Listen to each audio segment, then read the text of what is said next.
Class 10th trigonometry का exercise 8.1 question number 2। Okay, आप पिछले जितने क्वेश्चंस पढ़े हैं उनकी प्रैक्टिस करते जाइए, उनको भूलिए नहीं।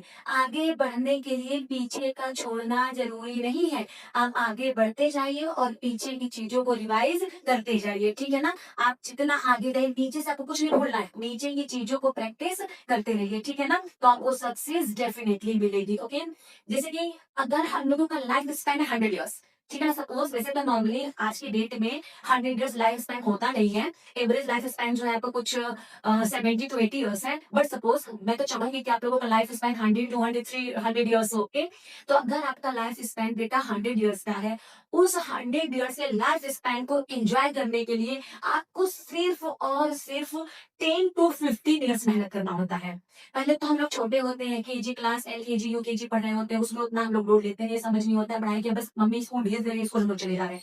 बट जब हम 6 क्लास में आते हैं तो थोड़ी थोड़ी सी सीआईके आती है, ठीक है ना। तो 6 7 8 हम लोग पढ़ते हैं किस लिए, 9th 10th पढ़ सके इसके लिए, ठीक है ना। क्यों, 6 7 8 की जो मैथ्स होती है आप तो कर रहे हैं, आप पढ़ रहे हैं, आप लोगों को पता होगा। 6 7 8 की जो मैथ्स होती है वो 9th में भी और 10th में भी होती है, और उनके क्या होते हैं, बेसिक चीजें। 6 7 8 की बेसिक चीजें हमको 9th और 10th की मैथ्स में मिलती रहती है, ठीक है ना। तो जितना ज्यादा हम इसको स्ट्रॉन्ग करेंगे, जितना ज्यादा पढ़ेंगे, उतना हमारी आगे की मैथ्स अच्छी होगी, ठीक है ना। तो जब हम 6 क्लास में जाते हैं, 6 से लेकर के 6 7 8 9 10 11 12, ओके, कुछ हमें अपनी पूरी लाइफ को अच्छा करने के लिए 10 to 15 ईयर्स मेहनत करना होता है, सिर्फ 10 to 15 ईयर्स। बट हम लोग क्या करते हैं, वही 9th क्लास से लेकर के 12th क्लास तक, उसके आगे के 2 2 3 ईयर्स तक एंजॉय करने के लिए हम लोग क्या करते हैं, ये साल हम लोग जीना चाहते हैं। 9 से लेकर के 12th और इसके आगे 2 3 ईयर्स तक, ठीक है ना। ये हमारी लाइफ का सबसे ग्रीन टाइम होता है, सबसे अच्छा टाइम होता है, जिसमें हम बहुत ज्यादा मेहनत करके, बहुत ज्यादा हार्ड वर्क करके, स्मार्ट वर्क करके अपने आगे के लाइफ को बना सकते हैं। बट हम लोग क्या करते हैं, इस लाइफ को जीने के लिए आगे की लाइफ को बर्बाद कर देते हैं, ठीक है ना। तो हमारा यही टाइम है बेटा, इस टाइम में आपको सब करने का मन करेगा। इस टाइम में जब हम क्लास 9th में एंटर करते हैं और जब हम 12th में जाते हैं और उसके आगे 2 3 ईयर्स तक, ठीक है ना, हमको सिर्फ पढ़ने का मन नहीं करेगा, बाकी सब करने का मन करेगा, ठीक। लेकिन इस टाइम पीरियड में बेटा पढ़ना सबसे ज्यादा जरूरी है, ठीक है ना। तो आप सोच लीजिए कि हमको इस टाइम पे पढ़ने का मन नहीं करेगा, लेकिन हम पढ़ेंगे, ठीक है ना। हर दिन प्रैक्टिस करेंगे, मैथ्स के क्वेश्चंस लगाएंगे, हर दिन लगाएंगे, और सिर्फ एक बुक से नहीं पढ़ेंगे, ठीक है ना। हर बुक की लैंग्वेज अलग होती है, क्वेश्चन तो सेम होते हैं बेटा, पूछने का तरीका अलग होता है, मेथड ही होते हैं। आपके सिर्फ सिक्स ट्रिग्नोमेट्रिक रेशियोज ही हैं, sine cos tan cot sec cosec, लेकिन इस ट्रिग्नोमेट्रिक रेशियोज पर जो क्वेश्चन है, हर क्वेश्चन अलग अलग लैंग्वेज में अलग अलग टाइप से पूछा जाएगा। और ये बहुत ज्यादा समझने के लिए बेटा सिर्फ एक बुक से नहीं, सिर्फ एनसीईआरटी से काम नहीं चलने वाला है।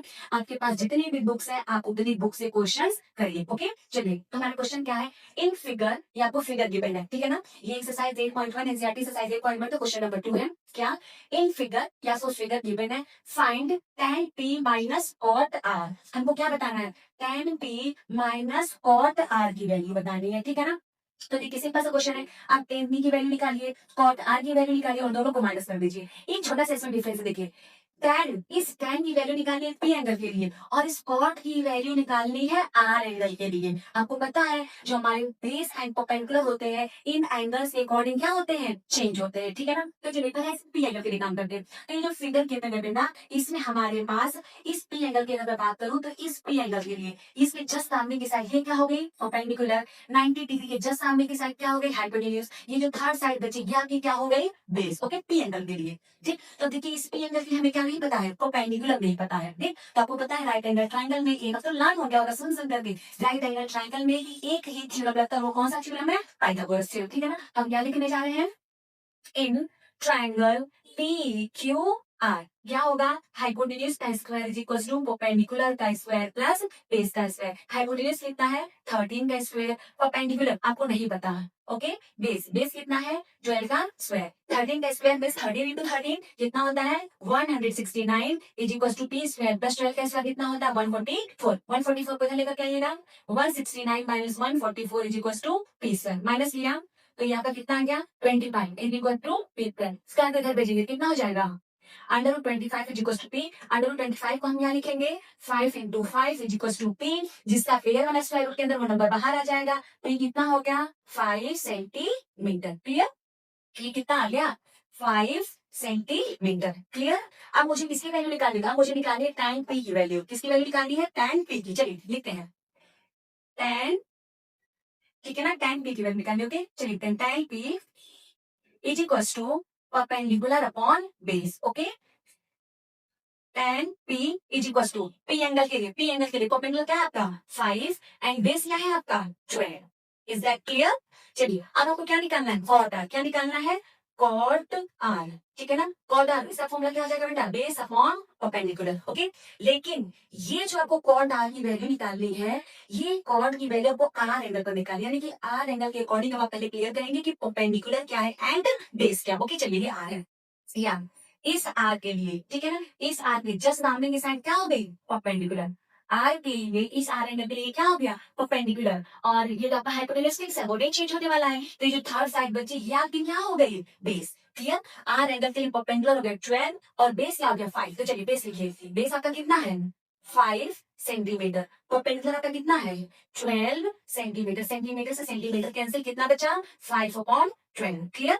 अब आपको किसकी वैल्यू निकालनी है? आपको वैल्यू निकालनी है tan b minus cot R की। ओके, चलिए tan b की वैल्यू आपने कितनी निकाली? 5 अपॉन 12 माइनस कॉट आर की वैल्यू कितनी निकाली? 5 अपॉन 12। 5 अपॉन 12 से 5 अपॉन 12 माइनस कर दे, कितना आ गया? 0। ठीक, इतने क्वेश्चंस करके आपको इतना तो पता चल गया होगा कि ट्रिग्नोमेट्रिक रेशियोज का क्वेश्चन करने के लिए एक सिंपल सी चीज आपको क्लियर क्या करना है, उसमें हाइपोटेन्यूज क्या है, परपेंडिकुलर क्या है एंड बेस क्या है। किसके लिए? जिस एक्यूट एंगल पर आपको ट्रिग्नोमेट्रिक रेशियोज निकालना है। Okay, thank you.